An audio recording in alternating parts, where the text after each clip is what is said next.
To introduce, and we are honored by having with us here Ambassador Ronald Lauder, I would love to call Joel Citron. Joel is the CEO of 10th Avenue Holdings. He's a great supporter of Israel and the Jewish world. He's co-chairing the Birthright Alumni Committee. And next week he's going to be honored, the UJA, for his work with Holocaust survivors. Thank you so much for joining us, Joel.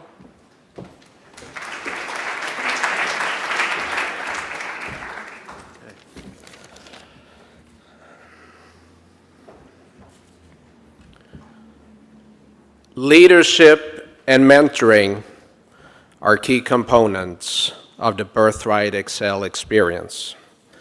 This afternoon, I have the distinct honor of introducing a man who embodies the very essence of leadership and mentoring.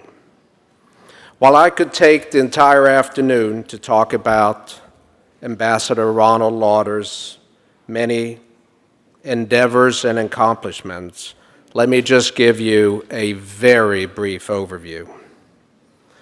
Mr. Lauder is currently the president of the World Jewish Congress, advancing the causes of Jews and Jewish communities throughout the world, as well as fighting anti-Semitism and being one of the staunchest supporters of Israel in the entire diaspora.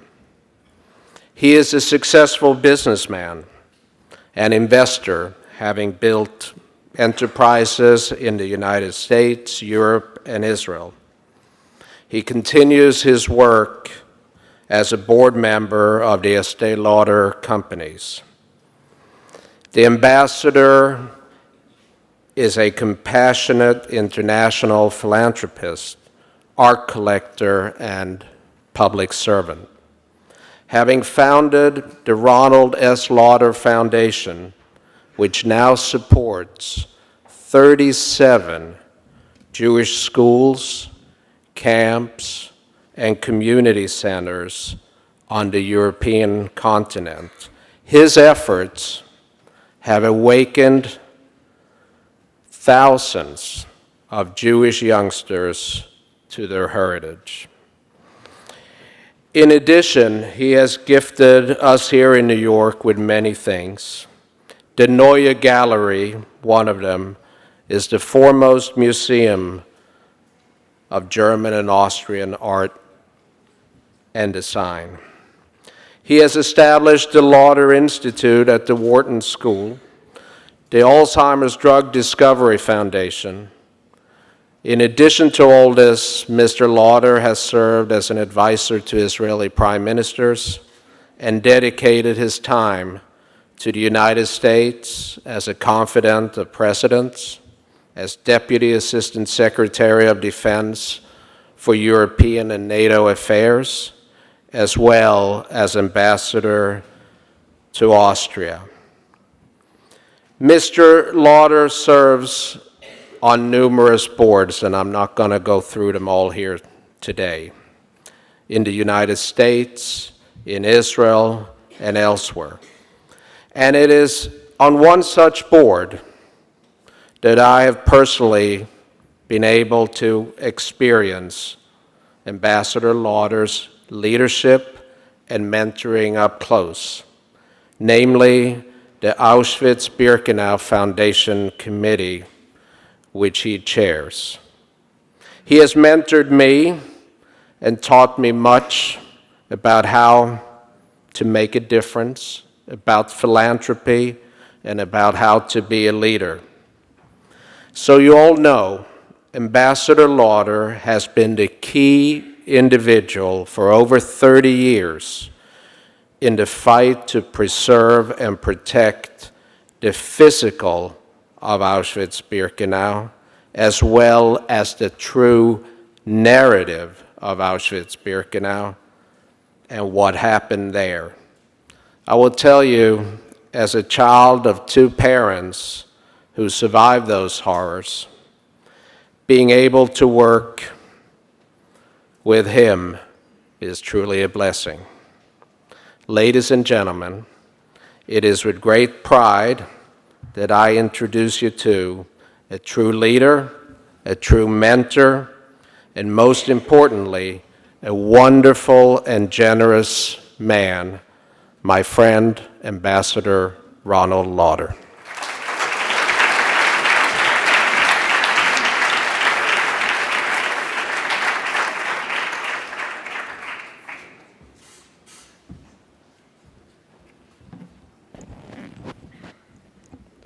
Joel, thank you. Can you all hear me in the back? Okay. I'll be glad to answer questions at the end of my speech, as long as they're not political. Please refrain yourself. Political about the U.S. or Israel.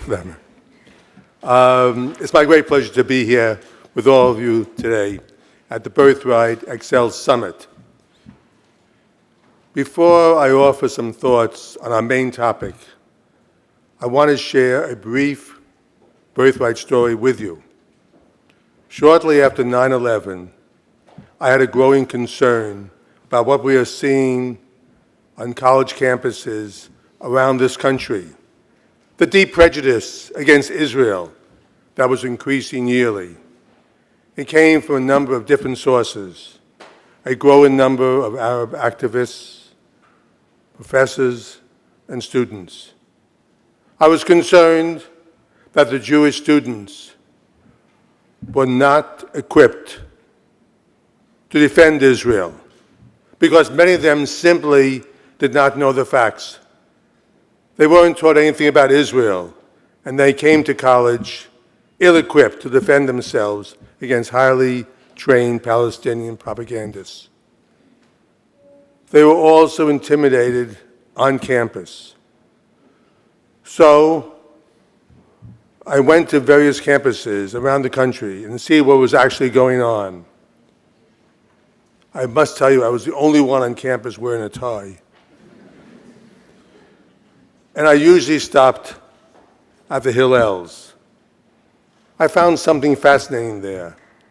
It didn't seem to matter if there were 500 Jewish students on campus or 10,000. Every Hillel had a core of regulars who attended Shabbat services. There were about 100 to 150 students. I asked the students, what brought them there? I heard three answers. One, they either came from observant homes.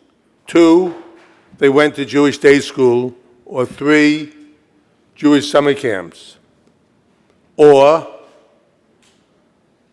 they went on Birthright. I heard this on campus after campus and reaffirmed something I've always believed. The best way to sell Israel is to see Israel. I think all of you understand this. Why am I saying this? Because you've been here, you've experienced it, and you really quickly realize that almost everything negative you heard about Israel was immediately dispelled when you actually saw it. That's why I think this program, Birthright and Birthright Excel, is a perfect follow-up to Birthright.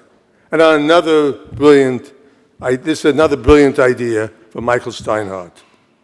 So I want to begin today on my talk on activism, Jewish activism, by telling you how I got involved. Trust me, I did not go to Jewish day school. I didn't even know there was one. I did not grow up in an observant home, and I definitely did not go on Birthright. There was no Birthright back then. I knew I was Jewish, but if I went to a synagogue twice a year on the high holidays, that was a lot for me. I was interested in other things. It took a man named Kurt Waldheim to turn me around. In 1986, following 4 years at the Pentagon, President Ronald Reagan appointed me to be U.S. ambassador to Austria. Some of you may know the story, but for those of you who don't, there's a story about Vienna. My wife and I thought that this was a dream job. I spent a lot of time as a teenager there, and I spoke German fluently.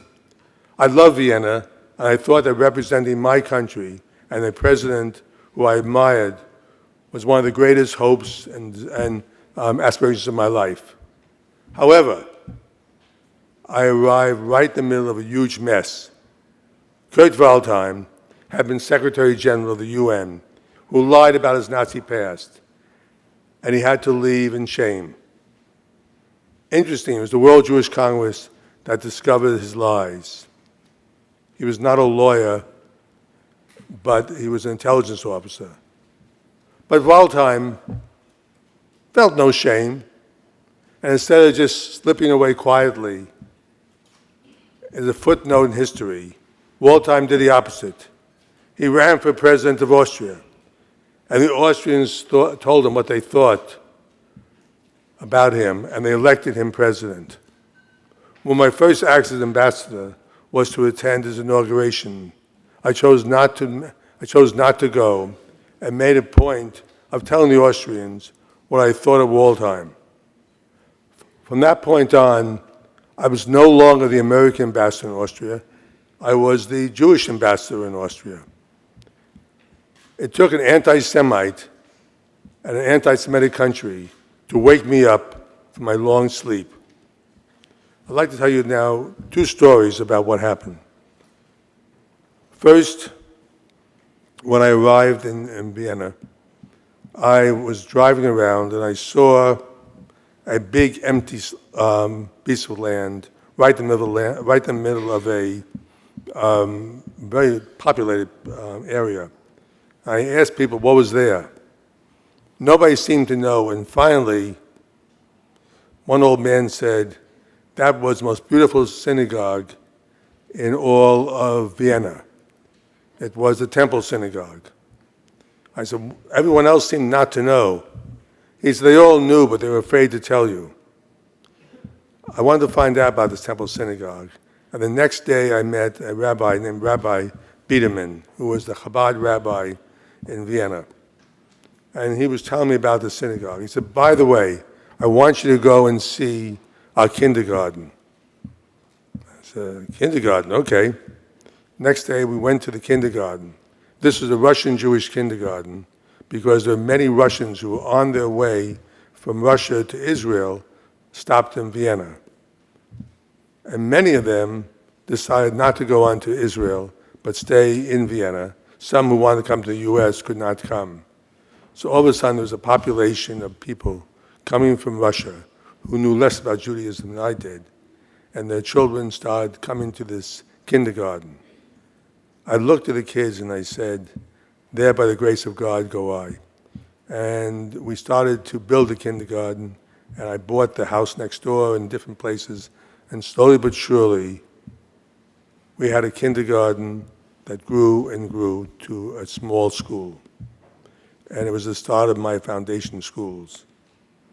At the same time, word went out all over that all of a sudden there was an ambassador who was interested in Jewish life.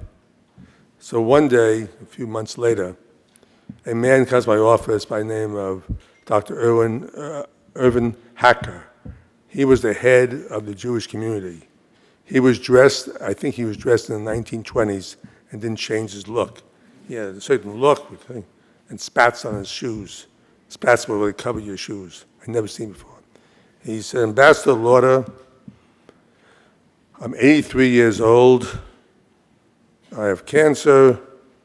I'd like you to succeed me as head of the Jewish community. So first of all, I said, please, bis 120, you should live to 120. And secondly, the black Marine guard downstairs knows more about Judaism than I do. He said, trust me, we need you. I said, thank you very much, my best, and we left. About a month later, my secretary comes in and says, Mrs. Hacker is on the phone. So I went there, I listened. She said, my husband died, and his last words were, please call Ambassador Lauder and tell him to do what I told him to do. I said, I don't think you heard it right. Anyway, a week later, I get a note that there's that they're meeting together, the Jewish community, to talk about a successor. And they're meeting at the Ark Noah, which is a restaurant in Vienna. And I said, okay, I'll go there, I'm curious. So I sat in the back of the room, and I listened to 50 Jewish men talk. There were 100 ideas, and they all were fighting. So finally, after an hour of this, I raised my hand, I went in the front of the room, and I said, look, let me give you some ideas about what you can do, how to find the next head. The secretary, which is sitting right here, right in the front row here, gets up and says, all those in favor of Ambassador Lauder becoming the next head of the Jewish community, raise your hand. Up went 50 hands. So I said, I demand a recount. However, there I was, elected. So I go back to my residence. I said, what do I do? They're going to kill me. They're going to throw me out. You can't have an American ambassador be also the head of the Jewish community. So I did the smartest thing. I called President Reagan, who I knew very well. After a couple of minutes, he got on the phone. I told him what happened. He said, well, don't worry. I was the head of the Actors Union, and there were a lot of Jews there too. I said, Mr. President, the Jewish community of Vienna is different than the Actors Union. He said, we're all the same. He said, what can I do for you? I said, can you call George Shultz and tell him not to fire me? He said, okay, give me 10 minutes. And call him in 10 minutes. 10 minutes later, I made the call to George Shultz. I will not give the expletives, he said to me on the phone first. Finally, he said, okay, the president told me not to fire you, I won't fire you. But do me a favor, don't announce it, and do it in the evening. I said, okay. And for the next 2 years, that's exactly what I did.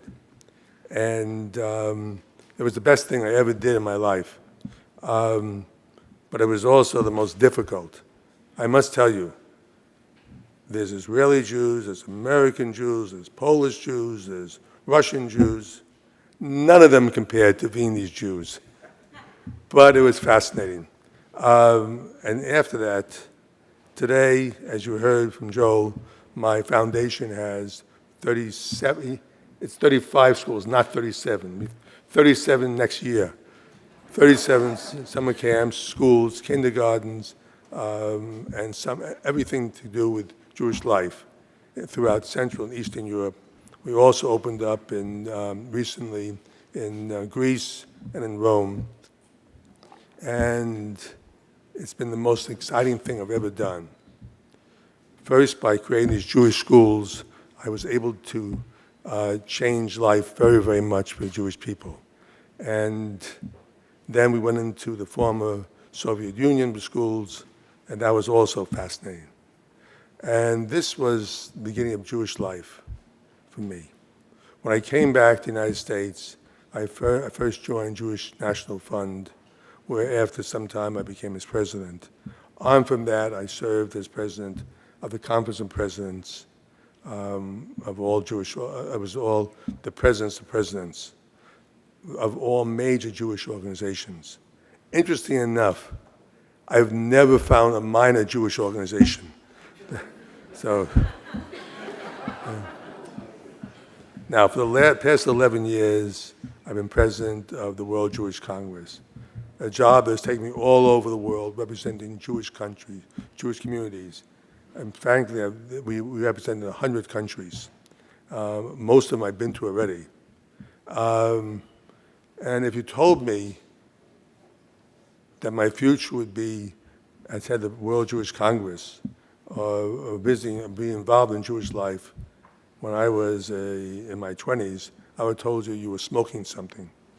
But here's the point of my story. It's the most important thing I've ever done in my life. And frankly, I discovered Judaism and its importance. And I decided to try to help Jewish people throughout the world. Absolutely nothing comes close to this. The question is why? Why should a two-day-a-year Jew pivot in his 40s to become a Jewish community leader? It's a question my parents ask me every day. I did this because I could make a difference. I saw the effects my schools were having on Jewish communities all over and changing lives. And I was saying also, in Eastern Europe, Hitler did not win. We're here, we're alive. There's something else that concerns me, and that is the Jewish people. We have survived for 3,000 years of people against all odds. But this does not mean it's a foregone conclusion that we will continue to be around. I need to tell you, there are 15 million Jews today, the same number we had in 1920, in a sea of 2 billion Christians and 1 billion Muslims. And you can throw a couple of billion more with Hindus and other groups. Our situation has always been fragile. And as strong as Israel is, and as uncomfortable as we are here in America, the Jewish state and the Jewish people face some very serious enemies today, intent on our destruction. Iran, the growing demonization of Israel from the left and through BDS. And now there's something else. Last week, I was speaking to 1,300 people in Arizona about the challenges facing the Jewish people. Danny Dion, who just left, was there with me. And I was about to get on a plane going from Pasadena to Moscow for a 2-day conference on anti-Semitism, where I was supposed to speak to a lot of Russian Jewish people. That's when I heard about Pittsburgh. I canceled Moscow and went directly to Pittsburgh. What I saw there was a devastated community, but I also saw, as you heard from Danny, resilience and resolve. That's who we are as a people. We suffer, but we will never be vanquished, and we will never give in to those who hate us. We have responsibility as Jews. We have to look out for one another. If the Jews are in trouble in Israel, or in France, or in Slovakia, or in Pittsburgh, Pennsylvania, it is our duty to help them. That's something we have always done, and it sets us apart from other people. This is something I take very seriously, and that is why I'm on an airplane more than I am at home. I got a lot of air miles. This is it's difficult on a private plane.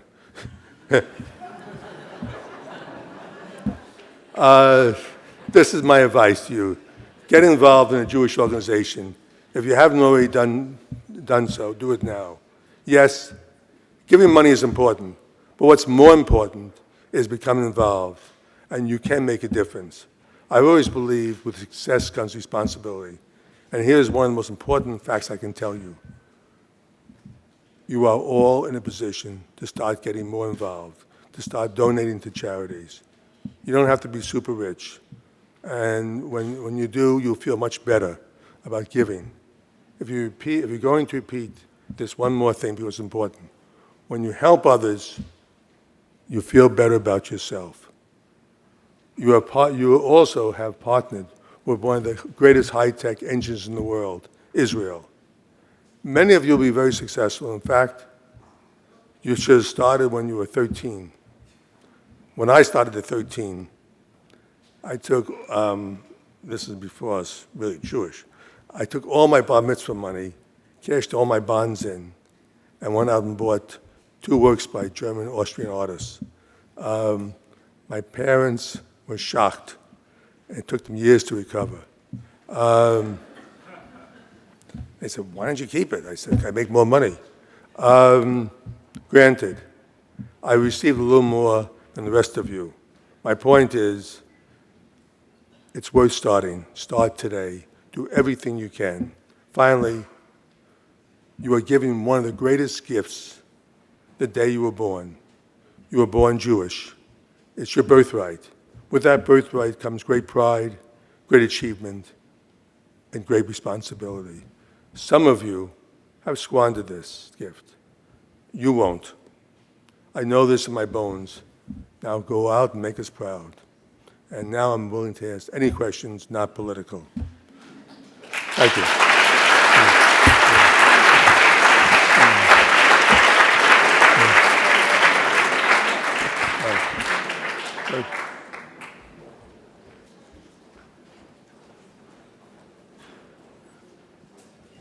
Make the question easy. Hi, my name's Alex. I was Excel class. Introduce yourself. I'm Alex. I was Excel class of 2016. One of the questions that I had was about Israel and about criticism of Israel and anti-Semitism. Obviously, a lot of it is thinly veiled anti-Semitism, but what I would be curious to hear from you is how would you differentiate that from legitimate criticisms of Israel, because it's not a perfect place, as the United States isn't perfect, and I would hope that we could at some level be receptive of it to make it a better and ultimately more Jewish place.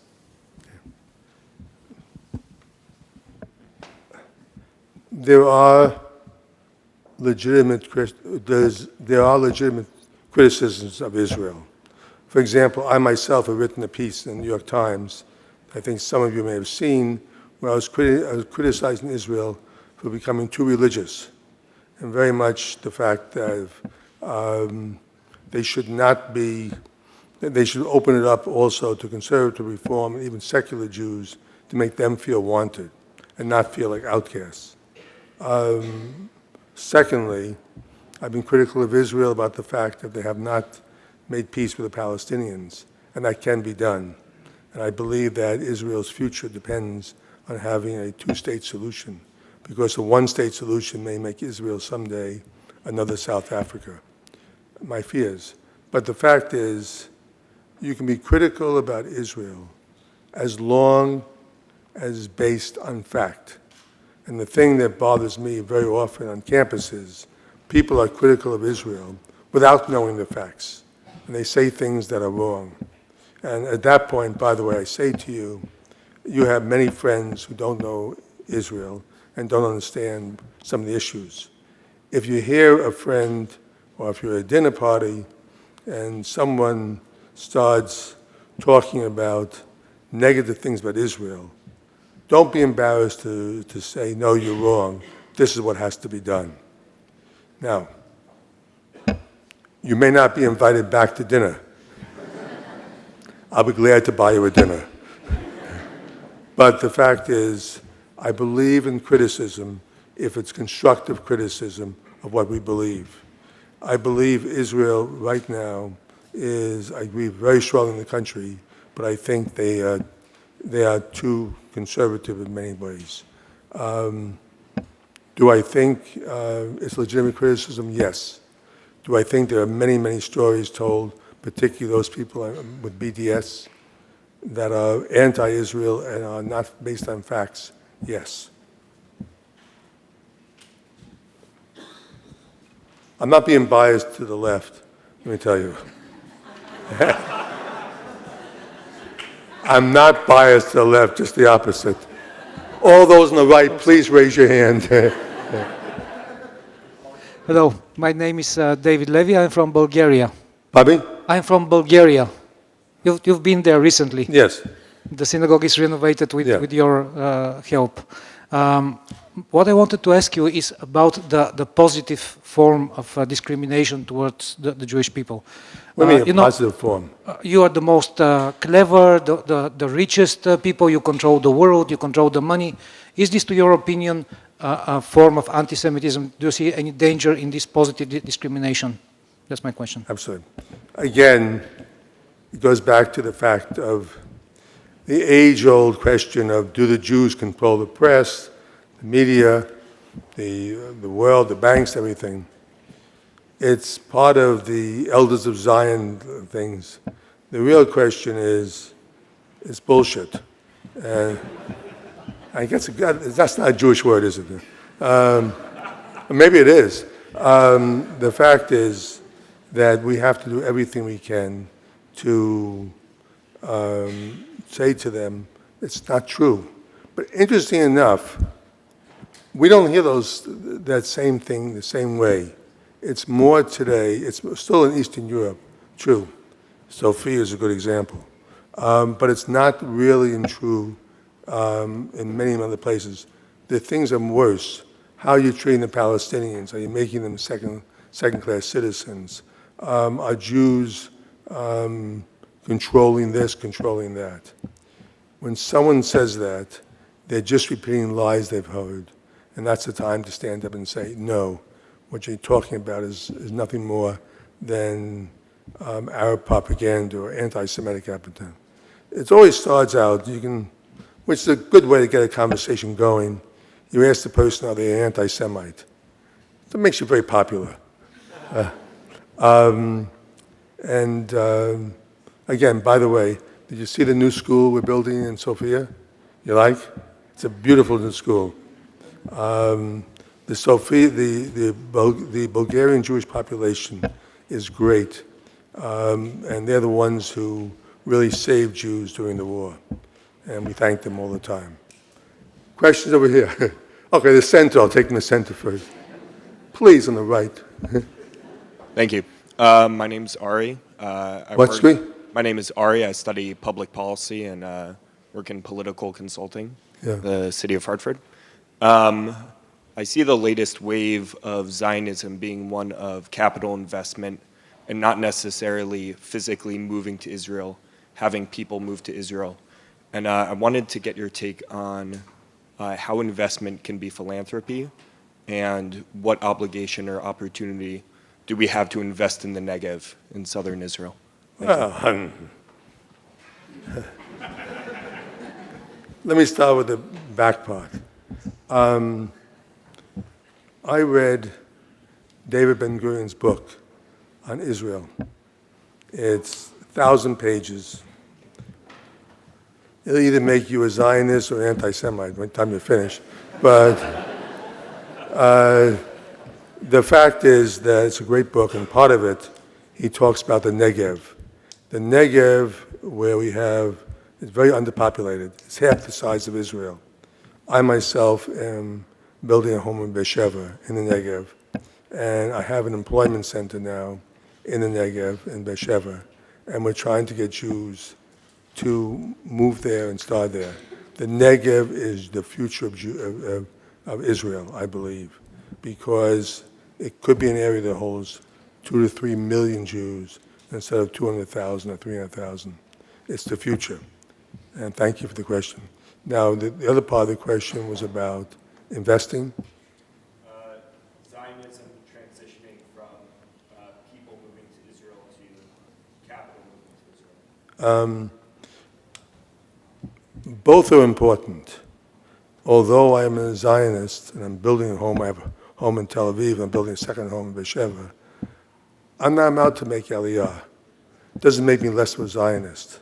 I believe that it's, and this is the discussion I've had with many people, particularly those in Eastern Europe. The communities there are very small. For example, in Krakow, we only had 1,000 Jews left. Krakow in Poland. And I had the argument, if those 1,000 Jews leave Krakow and go to Israel, will there be anything left of Krakow but one museum? Whereas the 1,000 Jews stay there and build a community, we have strength. I believe the strength of the Jewish people lies not only in Israel, but in the whole diaspora and what should be going on. It doesn't make me very popular at times, but I believe that we have to make the diaspora as strong as possible, including the United States as a key place. And too often I've seen candidates running today more and more in politics on an anti-Israel slate, and that scares me. And what we have to do is do everything we can to build up the countries, the United States or wherever. And the way we do that is people like you becoming involved in organizations and start working with them and building them and making them stronger. You have no idea what you can do to help. Any questions? I thank you all. This is an easy group. I thank you all, but make us proud, go out, do things. It'll be the best investment you ever made. Not financially, but it'll be the best investment you ever made in your time. You only have one life. This is not a dress rehearsal. And someday you want to look back and say, I made a difference. Every one of you can make a difference in your Jewish life. Thank you, and God bless you.